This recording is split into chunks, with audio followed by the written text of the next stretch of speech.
कहानी शुरू होती है एक डार्क फ्यूचर में, जहां 14 साल पहले एक खतरनाक फंगल आउटब्रेक ने दुनिया के 94% जानवर खत्म कर दिए। और जानवर ही जब फूड चेन का असली सहारा थे, तो उनके बिना पूरा फूड चेन सिस्टम टूट गया। इंसान भूख से तड़पने लगे और दुनिया भर में खूनी जंग छिड़ गई, जिसमें हर इंसान बस जिंदा रहने के लिए लड़ रहा था। अब यहाँ सबसे बड़ी दौलत सोना चांदी नहीं, बल्कि जमीन है जहाँ फसल उगती हो, क्योंकि सिर्फ फर्टाइल फार्मलैंड ही इंसानियत को जिंदा रख सकता है। इसी बीच हम आदमियों के एक ग्रुप को देखते हैं जो एक अलग फार्म की तरफ बढ़ते हैं और एक घर के पास पहुंचते हैं। एक आदमी अंदर वालों से कहने लगता है, तुम्हारी फसल बड़ी जबरदस्त है, हम सिर्फ गुजर रहे हैं, बस थोड़ा आराम चाहिए। लेकिन उसके साथ के लोग चुपके से अलग अलग रास्ते से घुसने लगते हैं। तभी धस्स से एक को तुरंत गोली लग जाती है। फिर दूर से एक तेज सीटी की आवाज हवा में गूंजती है और अगले ही पल एक एक करके सब घुसपैठिए धड़ से गिरने लगते हैं। अंदर से एक छोटी लड़की कुकी भी अपना घर बचाते हुए एक आदमी को सीधे मार गिरा देती है। गोलियों की बारिश शुरू हो जाती है और ज्यादातर घुसपैठिए खत्म हो जाते हैं। यही एंट्री होती है एक पावरफुल और फियरलेस औरत की, हेली। वो खेतों में तेज रफ्तार से घूमती है और बड़े प्रिसीजन के साथ दुश्मनों को खत्म करती जाती है। विंडो के पीछे से उसकी बेटी रेन कवर फायर देती है और तभी हेली का बेटा इमैनुअल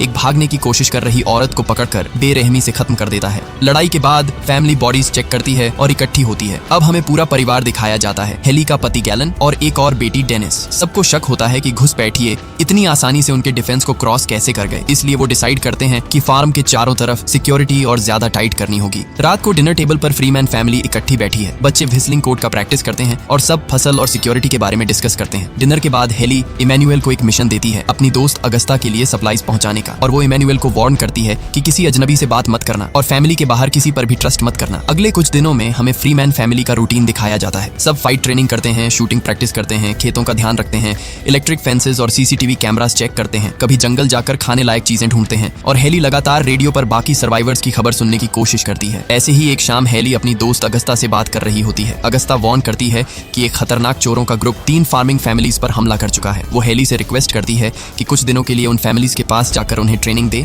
ताकि वो अपना बचाव कर सकें, लेकिन हेली सीधा मना कर देती है। उसके लिए अपनी फैमिली को रिस्क में डालकर दूसरों की मदद करना पॉसिबल ही नहीं था। अगली सुबह इमैनुअल एक गाड़ी लेकर निकलता है। थोड़ी देर बाद वो एक पुरानी टूटी फूटी बिल्डिंग पहुंचता है। वहाँ एक बॉक्स पड़ा होता है जिस पर लिखा है अगस्ता। इमैनुअल उसमें सप्लाईज भर के वापस निकल जाता है। तभी घर पर हेली को अगस्ता का फोन आता है और उस कॉल ने हेली का खून जमा दिया। अगस्ता बताती है कि एक फार्मिंग फैमिली, फ्लेमिंग्स सब मर गए, यहाँ तक कि बच्चे भी, और सिर्फ मरे ही नहीं, उनके बॉडीज खाई भी गई। ये सब एक बड़े ऑर्गेनाइज्ड कैनिबल्स के ग्रुप ने किया था। ये सुनकर हेली हिल जाती है। इधर इमैनुअल वापस आते हुए नदी में स्विम करने रुकता है। स्विम करके वापस जाते वक्त उसे एक लड़की भी उस नदी में स्विम करती दिखाई देती है। उसे देखते ही इमैनुअल का दिल एकदम अट्रैक्ट हो जाता है। क्यूरियस होकर वो अपनी राइफल स्कोप से उसे देखता है। लड़की जंगल के अंदर एक हिडन बस्ती की तरफ चली जाती है। घर लौटकर भी इमैनुअल के दिमाग से वो लड़की नहीं निकलती। वो उस लड़की के ख्यालों में खो जाता है। अगले दिन दोबारा वही जाता है, पर लड़की नहीं मिलती। फ्रस्ट्रेटेड होकर इमैनुअल उसका स्केच बनाने लगता है, जैसे उसकी याद को जिंदा रखना चाहता हो। कुछ दिन बाद इमैनुअल, गैलन और डेनिस एक वेयर हाउस जाते हैं सप्लाईज ढूंढने के लिए। अंदर जाते ही डेनिस शॉक हो जाती है। छत से लाशें लटक रही होती हैं। थोड़ी देर में सोल्जर्स का एक ग्रुप सामने आ जाता है। टेंशन बढ़ जाती है। सब अपनी गन से एक दूसरे पर पॉइंट करते हैं। तब सोल्जर्स कामली बोलते हैं कि वो आर्मी के लोग हैं और यहाँ फार्मर्स की मदद कर रहे हैं। गैलन पूछता है, क्या तुम लोग फ्लेमिंग्स के साथ हो? सोल्जर हाँ बोलता है। ये सुनकर गैलन तुरंत गोली चला देता है और सबको यहीं खत्म कर देते हैं। सोल्जर्स मरे जाते हैं। गैलन बच्चों को समझाता है कि ये नकली आर्मी वाले थे,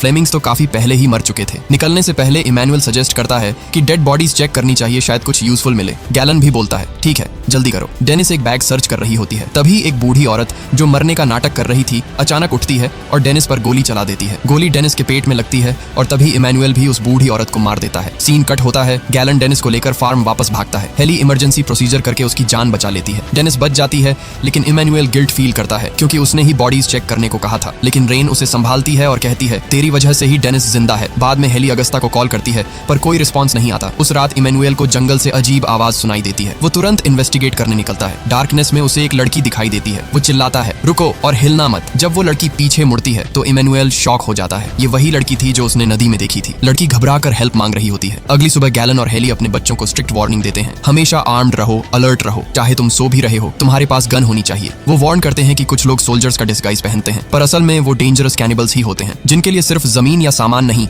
इंसान का गोश्त भी एक माल है। हेली का ऑर्डर क्लियर था, पहले गोली चलाना, बाद में सवाल करना। पर दूसरी तरफ इमैनुअल अभी भी उस लड़की को सेलर में छुपा कर बैठा है। उसने उसके जख्म पर बैंडेड किया और उसे पानी भी दिया और उस लड़की का ट्रस्ट जीतने की कोशिश करने लगता है। लड़की गुस्से में उससे बोलती है, तुमने मुझे किडनैप किया है। इमैनुअल जवाब देता है, मैं सिर्फ अपनी माँ की वजह से ये कर रहा हूँ। वो किसी आउटसाइडर पे ट्रस्ट नहीं करती। रात को इमैनुअल दोबारा बार्न में आता है। वो लड़की से पूछता है, तुम कौन हो, यहाँ क्यों आई हो? ये सब इंसिडेंट्स के बाद मुझे सच जानना है। लड़की रेडियो मांगती है पर इमैनुअल रिफ्यूज कर देता है। थोड़ी देर में लड़की रो पड़ती है, कहती है, मुझे बस ये पता लगाना है कि मेरे लोग जिंदा हैं या नहीं। इमैनुअल पिघल जाता है और उसे फाइनली अनटाई कर देता है। फिर लड़की एक बड़ी बात रिवील करती है, मुझे बस रेडियो चाहिए ताकि मैं फ्रीमैन फार्म से कांटेक्ट कर सकूं। ये सुन के इमैनुअल शॉक हो जाता है। जब वो रीजन पूछता है, लड़की बोलती है, मेरी आंट ने कहा था सिर्फ फ्रीमैन्स फैमिली ही मदद कर सकते हैं। इसके बाद दोनों के बीच टेंशन पिघल कर बातचीत में बदल जाता है। इमैनुअल अपना स्विमिंग का शौक बताता है। लड़की हल्की सी शर्माहट के साथ कहती है, मैंने तुम्हें नदी में मुझे देखते हुए नोटिस किया था। इमैनुअल शर्मा जाता है। अगली सुबह जब फैमिली गैदर होती है तो हेली को पता चलता है इमैनुअल मिसिंग है। सीन कट होता है। बार्न के अंदर लड़की इमैनुअल का म्यूजिक प्लेयर लेकर प्ले करती है जिसमें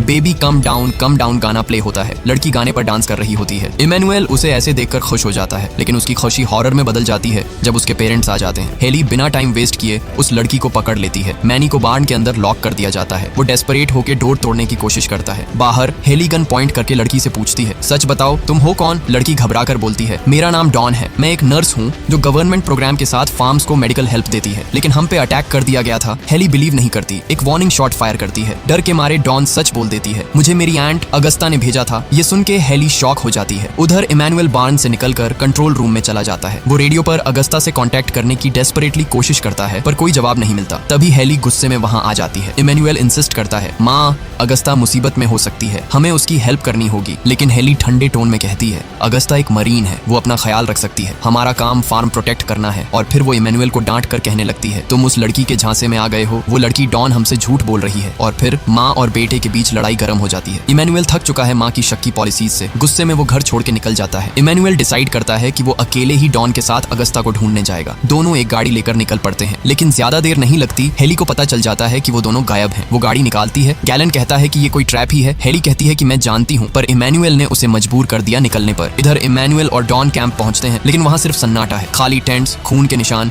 और एक ईयरी साइलेंस। अगस्ता का कहीं पता नहीं। इधर फार्म पे गैलन देख रहा होता है कि एक सीसीटीवी कैमरा काम नहीं कर रहा। वो रीजन चेक करने निकलता है और दूर से एक हिरण दिखता है। लेकिन रुको, हिरण और बाकी जानवर तो एक्सटिंक्ट हो चुके थे। तभी पता चलता है ये हिरण का मास्क पहना हुआ एक कैनिबल है। वो गैलन को बेहोश कर देता है। मास्क्ड कैनिबल्स उसकी बॉडी पर टूट पड़ते हैं और उसके साथ के लोग फार्म की तरफ छुप के बढ़ते हैं। दूसरी तरफ डॉन इमैनुअल को एक पुराने ट्रेलर के पास ले जाती है। यहाँ वो एक शॉकिंग ट्रुथ बोलती है, इमैनुअल मैंने तुम्हें झूठ बोला, मुझे कैनिबल्स ने भेजा था। उन्होंने मेरी आंट और लोगों को किडनैप किया है और मैं तुम्हें यहाँ लाने पर मजबूर थी। ये सुनकर इमैनुअल के होश उड़ जाते हैं। तभी पीछे से एक शैडो उसके करीब आने लगता है। इधर हेली अगस्ता के घर पहुंचती है, जहां सिर्फ खाली कमरे, तोड़ फोड़ और खून के दाग हैं। वो अपनी दोस्त को ढूंढ रही होती है। तभी पीछे से एक आदमी उसके सिर पर वार करके उसे बेसमेंट में खींच ले जाता है। हेली होश में आती है तो देखती है वो भी बंधी है और अगस्ता भी इंजर्ड वहां पड़ी है। फार्म पर रेन और छोटी कुकी देखते हैं कि सारे सीसीटीवी सिग्नल्स ऑफ हो रहे हैं। रेन तुरंत समझ जाती है कैनिबल्स आ गए। वो अपनी छोटी बहन को चुप रहने को कहती है और खुद राइफल लेकर खिड़की पर पोजीशन ले लेती है। कैनिबल्स घर की तरफ छुप के बढ़ रहे होते हैं। रेन ट्रिगर दबा देती है। एक के बाद एक दुश्मन गिरते जाते हैं, लेकिन दूसरे कैनिबल्स काउंटर फायर करते हैं और खिड़की तोड़ देते हैं। इधर गैलन जमीन पर पिन किया जा रहा होता है। कैनिबल्स उसकी बॉडी को बाइट करते हैं, लेकिन गैलन अपना हाथ तोड़कर एक नेल से दोनों कैनिबल्स को मार देता है। बेसमेंट में हेली अगस्ता से बात करती है। हेली मेंशन करती है उस लड़की डॉन के बारे में जो फार्म पर आई थी और अपने आप को अगस्ता की नीस बोल रही थी। अगस्ता शॉक में कहती है, कैनिबल्स ने उसे मजबूर किया था, मुझे लगा तुम उसे देखते ही गोली मार दोगी। हेली उसे निकालने का वादा करती है, लेकिन अगस्ता एक और ट्विस्ट देती है। उसने कुछ बच्चे छुपाए हैं जो रेस्क्यू होने चाहिए। और तभी कैनिबल्स के लीडर बेसमेंट में आता है। हेली को गुस्सा आता है देख के कि ये लोग इंसान खा रहे हैं। वो चिल्लाती है, तुम लोग जानवर हो, लेकिन लीडर शांति से कहता है, तू भी तो इंसानों को मारती है और यहाँ तक कि अपने बच्चों से भी मरवाती हो। वो कहता है कि हम दोनों अलग नहीं हैं, हम बस सिर्फ जिंदा रहने की कोशिश कर रहे हैं। और उसी वक्त एक आदमी बेचारी अगस्ता को हेली के सामने ही काट देता है खाने के लिए। हेली कुछ नहीं कर पाती, बस देखती रह जाती है। सीन कट होता है इमैनुअल और डॉन के पास। 3 छोटे बच्चे खाना ऐसे खा रहे होते हैं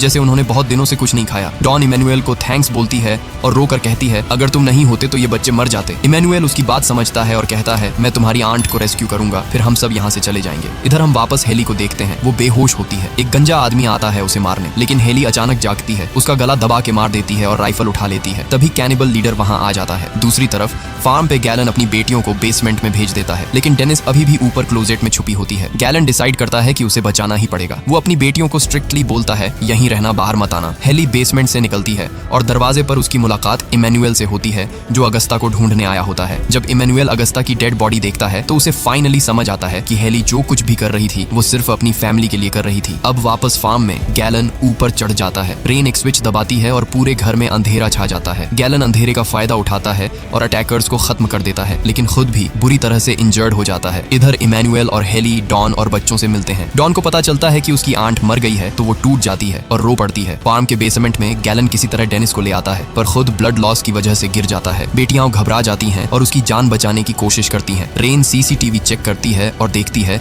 2 और लोग बाहर हैं और गैसोलीन गिरा रहे हैं घर को जलाने के लिए। इंजर्ड होने के बावजूद गैलन कहता है, उन्हें अंदर आने दो, मैं अभी निपटाता हूँ। बाहर हेली और बच्चे फार्म के पास पहुंचते ही अचानक उन पर गोलियों की बारिश होने लगती है। हेली इमैनुअल को कहती है, बच्चों को बेसमेंट ले जाओ, इन्हें मैं हैंडल करती हूँ। अंदर रेन 2 कैनिबल्स को अंदर लाती है। एक डेनिस के गले पर छुरी रख देता है, दूसरी एरिया चेक करती है। बाहर हेली को गोली लगती है। दर्द के बावजूद वो कुछ और कैनिबल्स को मार गिराती है, लेकिन फिर उसकी बुलेट्स खत्म हो जाती हैं। अब उसके पास एक ही ऑप्शन बचा है, भागना। बेसमेंट के अंदर एक कैनिबल एक छुपा हुआ दरवाजा खोलती है। दरवाजा एक सीक्रेट रूम में जाता है जहां हथियारों का ढेर पड़ा है और साइड में एक कैबिनेट स्पाइसेस और हर्ब्स से भरा हुआ है। कैनिबल की आंखें चमक जाती हैं क्योंकि इस न्यू वर्ल्ड में मसाले तो गोल्ड से भी रेयर हो गए हैं, लेकिन उसकी खुशी ज्यादा देर नहीं टिकती। गैलन तुरंत उठकर उसे गोली मार देता है। दूसरा कैनिबल पीछे से डेनिस के हाथ चढ़ जाता है और वो सीधा छुरी उसकी पीठ में घुसा देती है। फिर रेन एक शॉट लेती है और उस कैनिबल को भी खत्म कर देती है। थोड़ी देर बाद इमैनुअल और बच्चे बेसमेंट में आ जाते हैं। रेन डॉन को वापस देखकर एनॉयड हो जाती है, ऊपर से नए बच्चे भी, लेकिन डॉन इग्नोर करती है और सीधा इंजर्ड गैलन की हेल्प करने भागती है। तभी इमैनुअल डिसाइड करता है कि वो दोबारा बाहर जाएगा क्योंकि उसकी माँ अभी भी डेंजर में है। सीन कट होता है, हेली बाहर लिंपिंग करते हुए बार्न की तरफ आ रही है, लेकिन उसके सामने 3 बचे हुए कैनिबल्स उसे घेर लेते हैं। हेली के शरीर में छोटे बड़े घाव हैं, लेकिन वो पेन को इग्नोर करके लड़ती है। 2 आदमियों को वो नाइफ से खत्म कर देती है, पर तीसरा कैनिबल उसके पीछे से छुरा घुसा देता है। हेली नीचे गिर जाती है। जब वो आदमी फाइनल स्ट्राइक करने वाला होता है, इमैनुअल आकर उसके सिर में गोली दाग देता है। कैनिबल गिर जाता है, लेकिन हेली खुद भी जमीन पर खून में लथपथ पड़ी है। इमैनुअल रोने लगता है, अपनी माँ को जगाने की कोशिश करता है, लेकिन हेली धीरे से अपनी पलकें बंद कर देती है। इमैनुअल चीखते हुए रो देता है। फिर सीन कट होता है कुछ दिन बाद। जिंदगी धीरे धीरे नॉर्मल हो रही है। बच्चे मिलकर लंच के लिए टेबल सेट कर रहे हैं, सब एक दूसरे का साथ दे रहे हैं, और तभी एक धमाका ट्विस्ट। सीढ़ियां उतरते हुए हेली दिखाई देती है, थकी हुई, जख्मी, लेकिन जिंदा। सबकी आंखों में आंसू और चेहरे पर मुस्कान आ जाती है। मूवी के लास्ट शॉट में फैमिली एक साथ बैठकर खाना खाती है। हेली अपनी फैमिली को प्यार भरी नजरों से देखती है। आंखों में दर्द भी है, लेकिन उससे भी ज्यादा फख्र और सुकून। और यही वो जगह है जहां ये कहानी एंड होती है।